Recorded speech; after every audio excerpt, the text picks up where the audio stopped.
Thank you very much indeed. It's a great pleasure to be here. When you're dealing with fistulas to the anus or vagina, there are either those that have an abdominal origin or need an abdominal approach, and those that need a perineal approach.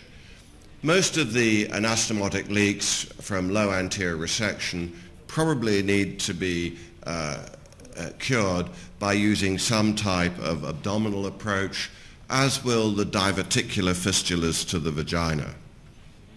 When I was training, I was told that if a woman said she had a fistula to the vagina, you should believe her. I don't think that's true anymore. I think there are certain circumstances, particularly when there is an internal sphincter anteriorly, injury anteriorly, that the flatus can be blown across the front of the vagina and give a false impression that there is in fact a fistula there. The textbooks will tell you all sorts of different ways to examine for a fistula, including various radiology. I don't think they work. I think the mainstay of examination is the rigid sigmoidoscope or the Graham-Anderson cut-off proctoscope in the vagina.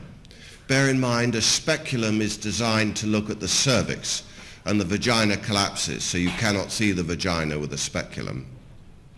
And examination under anesthetic. I find that MRI scanning is particularly inaccurate in examining rectovaginal fistulae because they tend to be epithelialized and therefore have no high signal. This is a case here of a TME operation where there is a colonic J pouch and there is an anastomosis about 2 centimeters above the dentate line with a fistula going through into the vagina. The approach of this is an abdominal pull-through, where you will go back through the abdomen, take the pouch out of the pelvis, do a mucosectomy, and advance this to the dentate line, as you can see here. And so pull-through operations are really useful for dealing with some of these more difficult cases. You can see here a lateral view of the pelvis. And I've drawn in the rectovaginal septum, which is more an idea than it is an actual structure.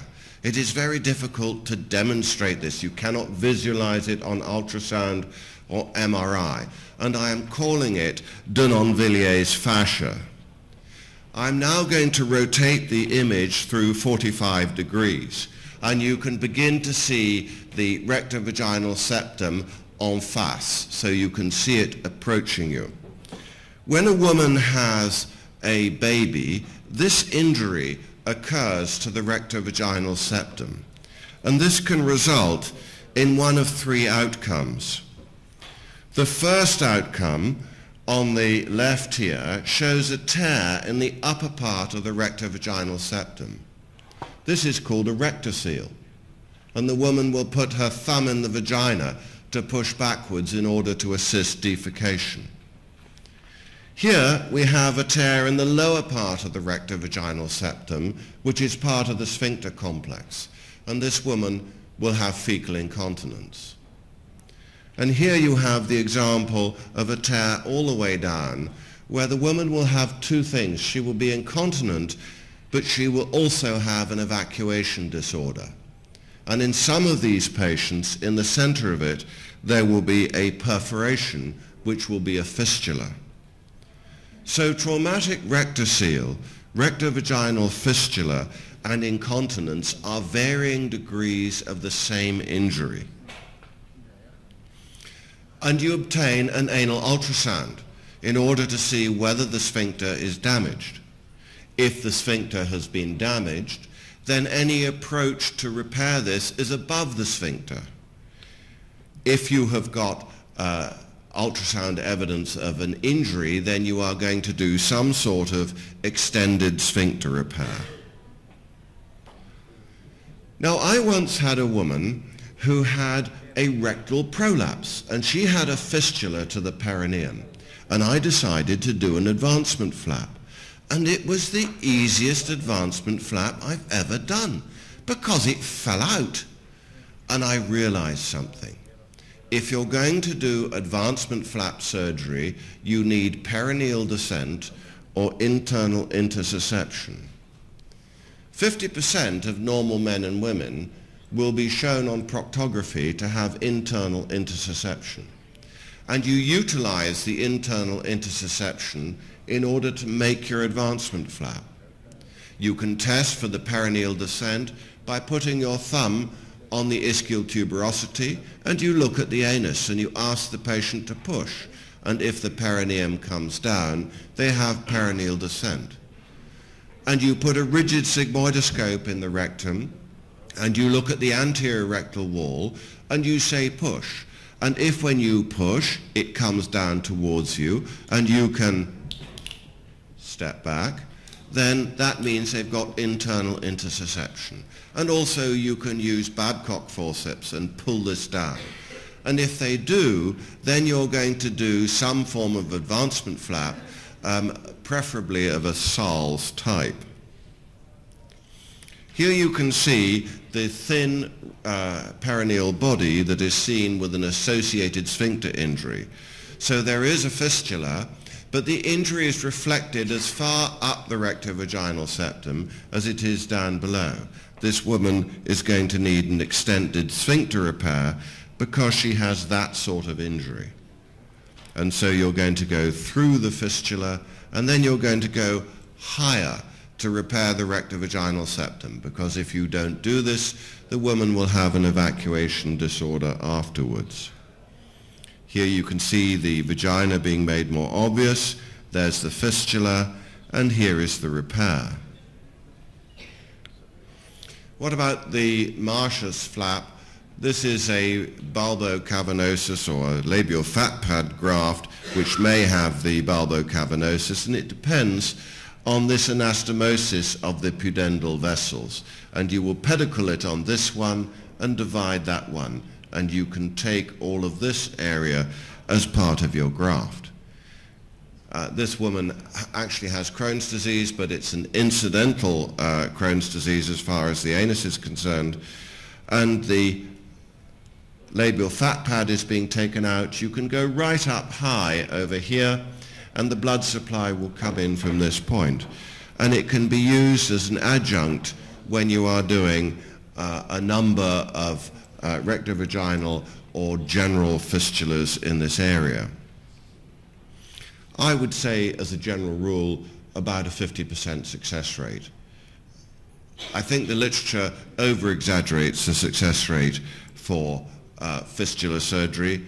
Here are some old publications looking at a large number, and I think those results are simply too good to be true, and they're quite unbelievable in my experience. We looked at a personal series of rectovaginal fistulas treated by myself over a 5-year period. Where the patient had a higher injury, usually associated with a failed anastomosis going to the vagina, they would have a pull-through. Where they had a lower injury, they would have an anal ultrasound. If the anal ultrasound showed a broken sphincter, then they would have an extended sphincter repair, usually with an adjunct such as a Marsh's flap or levatoplasty. If they had a lower injury and the anal ultrasound showed an intact sphincter, then if they had perineal descent, they would have a Delorme's advancement flap, and otherwise they would have a U-shaped incision at the introitus, a dissection to the pouch of Douglas, a repair of the fistula, and an adjunct. There were 40 patients who underwent 54 operations over those 5 years. Most of them were tertiary referrals, and the success rate is about 50%. If we look at the various etiologies, you can see obstetric, anorectal sepsis, Bartholin's, Crohn's disease, and various others. 8 patients had an abdominal pull-through operation. 2 of them having proctocolectomy and 6 of them being restorative. And there was a 75% success rate after the first operation.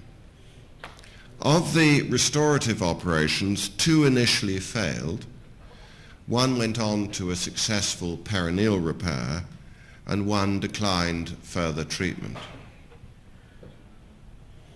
If we look at patients who had an anal ultrasound, the anal ultrasound showed the sphincter was broken, so they were having an extended sphincter repair with some sort of adjunct. There were 10 patients. They had 15 procedures and a 30% success rate. If we look at a lower injury, they have an anal ultrasound, the sphincter is broken, they have an extended sphincteroplasty. Of this 30% success rate, we managed after a period of time to get 50% ultimately healed. So we went from 30 to 50%. If the sphincter was intact and they had perineal descent, they had a Delorme's advancement flap, there were 10 patients, and 6 out of 10 were successful. If the ultrasound showed that the sphincter was intact but advancement flap was unlikely to work because there was no perineal descent, there were 3 patients and they had a U-shaped incision at the posterior introitus, and they had a dissection to the pouch of Douglas, a repair of the fistula, and then either levatoplasty or omentoplasty because 1 had been a failed Suave procedure. 2 of the 3 were successful. If we think for a moment about Crohn's disease, I don't think the etiology is the same as for various other fistulas. You're dealing with ulceration and tissue destruction. It depends on the state of the rectum and anus, and in some, surgical repair is successful, and you can consider abdominal pull-through operations in some of these patients, and even the so-called Turnbull Cutite operation, where the rectum, where the colon is left hanging outside the anus for a week before being trimmed back to the level of the dentate line. A stoma would almost always be necessary. They're usually due to deep cavitating ulcers. There may be tissue loss. Immunological problems may hamper healing. Surgery is difficult and uncertain, and I think you should be cautious. So as a general rule, Mr. Chairman, both my chairman, Mr. President, anorectal vaginal fistulas are much harder to cure than many surgeons actually think. The abdominal approach, the pull-through, is frequently overlooked for anastomotic fistulas and is the #1 approach. And the type of perineal approach depends on the anal sphincter integrity as assessed by anal ultrasound. Thank you.